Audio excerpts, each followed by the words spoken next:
আসসালামু আলাইকুম, আমি শামীম। আমার চ্যানেলের নাম ইনফিনিটি ম্যাথমেটিক্স। এই চ্যানেলে বর্তমানে আমি এইচএসসি ম্যাথ নিয়ে কাজ করছি। আজকে আমরা অন্তরীকরণের পার্ট 9 নিয়ে আলোচনা করব। এসইউএমএস স্যারের বইয়ের প্রশ্নমালা 9.8 এর বিভিন্ন প্রবলেম আমরা সলভ করার চেষ্টা করব। প্রথমে আমরা একটা চিত্র লক্ষ্য করি। এখানে একটা বক্ররেখা দেয়া আছে।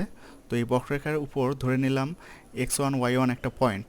এই পয়েন্টে স্পর্শক এবং অবিলম্বের সমীকরণ কি হবে সেটা মূলত এই অধ্যায়ের বিভিন্ন প্রবলেমগুলো সলভ করতে বলবে। তো বক্ররেখার সমীকরণ ধরে নিলাম যে y = f(x). তো আমরা জানি কি যে কোনো একটা বিন্দুগামী সরলরেখার সমীকরণ কি হয়, যে x1 y1 বিন্দুগামী সরলরেখার সমীকরণ আমরা জানি y - y1 m * x - x1। তো এর আগের পার্টে আমরা দেখেছি যে কোনো সরলরেখার বা কোনো বক্ররেখায় কোনো বিন্দুতে ঢাল যদি বের করি, সেটা মূলত dy dx যদি আমরা ওই বিন্দুতে বের করি তাহলেই আমরা ঢাল বের করতে পারবো। তাহলে স্পর্শকের সমীকরণ কি হবে? যেহেতু এই বিন্দুগামী সরলরেখার সমীকরণটাই মূলত স্পর্শকের সমীকরণ, তাহলে স্পর্শকের সমীকরণ হবে y - y1 dy dx x1, y1, অর্থাৎ x1 y1 পয়েন্টে dy dxটা কত সেটাই মূলত ওই সরলরেখার ঢাল ইন্টু x - x1 হবে। আবার যেহেতু স্পর্শক এবং অবিলম্ব দুইটা পরস্পরের উপরে লম্ব, তো আমরা কি জানি যে দুইটা সরলরেখা যদি লম্ব হয় তাহলে তাদের ঢালের গুণফল -1 হয়। তো এখানে অবিলম্বের ঢাল আর ইন্টু স্পর্শকের ঢাল ইকুয়াল হবে -1। তাহলে এখান থেকে আমরা অবিলম্বের ঢাল বের করতে পারি -1 divided by D dx x1, y1, অর্থাৎ x1 y1 পয়েন্টে ডি dx এর যেটা পাবো সেটার -1 বাই ওইটা দিলে অবিলম্বের ঢাল আমরা বের করতে পারবো। তাহলে অবিলম্বের সমীকরণ কি হবে? একইভাবে আমরা লিখতে পারি y - y1 -1 D dx x1 y1, অর্থাৎ x1 y1 পয়েন্টে D dx into x - x1। তো আমরা এই দুইটা সমীকরণ থেকে স্পর্শকের সমীকরণ আমরা মনে রাখবো যে y - y1 এবং x1 y1 পয়েন্টে ডি dx কত ইন্টু x - x1, এটা হলো স্পর্শকের সমীকরণ। এবং অবিলম্বের সমীকরণ আসবে y - y1 ইকুয়াল মাইনাস ওই পয়েন্টে ডি dx ডিভাইডেড বাই ওই পয়েন্টে D dx into x - x1। এই দুইটা সমীকরণ আমাদের মুখস্থ রাখতে হবে। স্পর্শকের সমীকরণ এবং অবিলম্বের সমীকরণের যে সূত্র দুইটা, এটা মুখস্থ রাখলে আমরা সব এই অধ্যায়ের অঙ্ক বের করতে পারবো। তো একটা অঙ্ক দেখি আমরা, যে এখানে একটা অঙ্ক দেওয়া আছে x³ + xy² - 3x² + 4x + 5y + 2 = 0 বক্ররেখার 1 - 1 বিন্দুতে স্পর্শক এবং অবিলম্বের সমীকরণ কি হবে? তো স্পর্শক বা অবিলম্বের সমীকরণ আমরা জানি যে সূত্রটা দেখলাম একটু আগে। তো সেখানে dy dx আমাদের লাগবে। তো এই ইকুয়েশন থেকে আমরা dy dxটা আগে বের করে নিই। তো ইকুয়েশনটা আগে লিখলাম আমরা x³ + xy² - 3x² + 4x + 5y + 2 = 0। এখন উভয় পক্ষে আমরা d dx নিচ্ছি। d dx x³ + xy² - 3x² + 4x + 5y + 2 = 0 equal d dx 0। তাহলে আমরা যদি এখন অন্তরীকরণ করি তাহলে কি হবে? x³ করলে 3x² প্লাস এখানে দুইটা ফাংশন গুণন আকারে আছে, x একটা ফাংশন y² একটা ফাংশন, তাহলে x * 2y, যেহেতু y কে আমরা আবার করতে হবে dy * dx plus y² x কে করলে 1 মাইনাস এখানে করলে 3x² করলে আমরা জানি 6x হয়, প্লাস 4 প্লাস 5 y কে করলে dy dx এবং 2 কনস্ট্যান্ট, এটা করলে 0 হয় ইকুয়াল 0কে আমরা অন্তরীকরণ করলে 0 হয়। তো এখান থেকে আমরা d dx যদি কমন নেই এবং d dx টার্মগুলো একসাথে রেখে কমন নিলাম এবং বাকিগুলোকে আমরা রাইট সাইডে নিলাম, তাহলে লেখা যায় এটা। তাহলে dy dx কি লেখা যায়? এটা ডিভাইডেড বাই 2xy প্লাস 5। এখন আমাদের বের করতে হবে মূলত 1 - 1 বিন্দুতে dy dx কত। তাহলে আমরা x এর ভ্যালু 1 এবং y এর ভ্যালু -1 যদি এখানে বসাই তাহলে আমরা পাচ্ছি dy dx ইকুয়াল -2/3। এখন 1 - 1 বিন্দুতে তাহলে স্পর্শকের সমীকরণ কি হবে? আমরা যেহেতু সূত্র জানি y - y1 equal dy dx into x - x1, তাহলে y - y1 যেহেতু এখানে -1 তাহলে প্লাস হলো y + 1 ইকুয়াল dy dx 1 - 1 বিন্দুতে dy dxটা কত সেটা ইন্টু x - 1।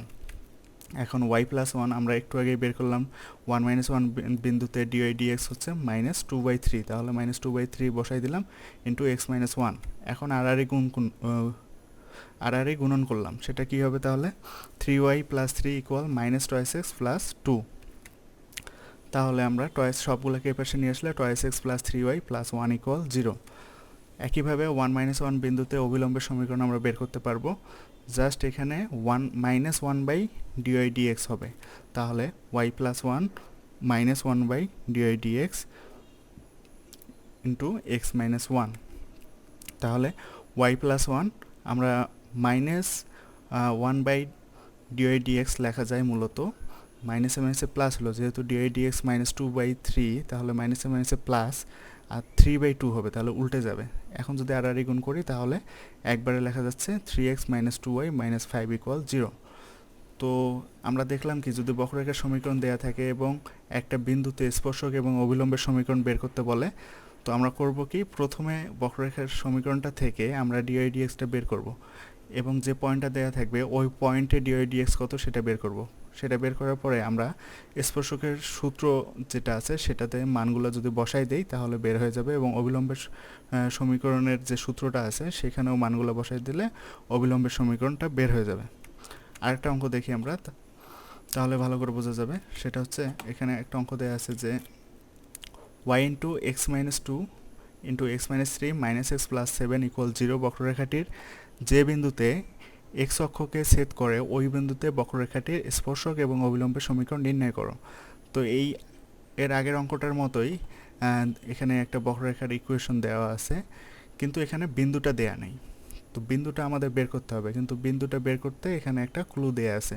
ক্লুটা হচ্ছে এক্স অক্ষকে ছেদ করে ওই সব বিন্দুতে আমাদের সমীকরণটা বের করতে হবে।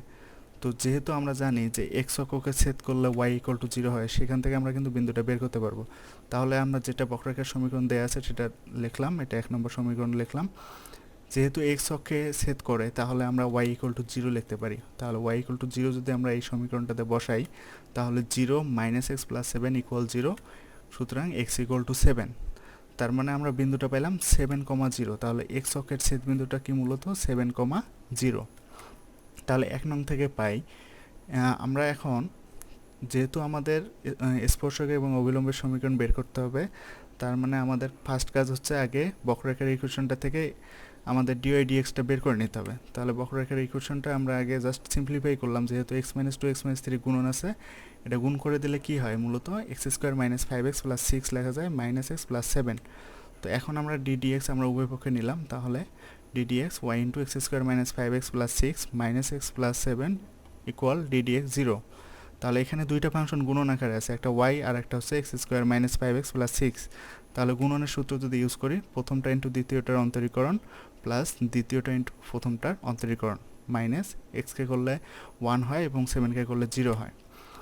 তাহলে এখন আমরা dy dx গুলোকে এক পাশে নিলাম টার্মটাকে, আর বাকিগুলোকে এই পাশে নিলাম। তাহলে শুধু dy dx কত লেখা যায়, 1 - y into 2x - 5 divided by x² - 5x + 6। এখন আমরা বের করব মূলত 70 বিন্দুতে dy dx এর মানটা কত। তার মানে dy dx 70 ইকুয়াল, আমরা x এর ভ্যালু 7 বসাবো, y এর ভ্যালু যদি 0 বসাই তাহলে আমরা পাচ্ছি 1/20।